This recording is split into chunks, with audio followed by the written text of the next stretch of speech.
Clippers are an essential grooming tool, but are you cleaning yours regularly? I'm going to show you today how to keep your clippers clean and sharp and ready to go.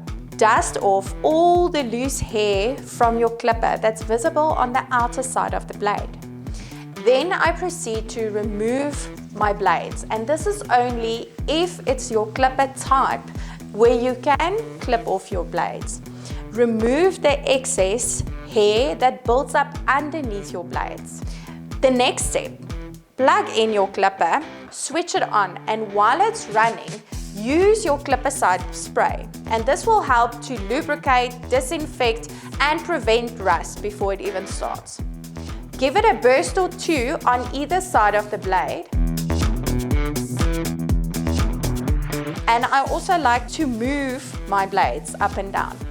And while this is happening, the excess hair that's stuck in between the blades will drip out and it will be completely clean. And that is the steps I use to clean my clipper.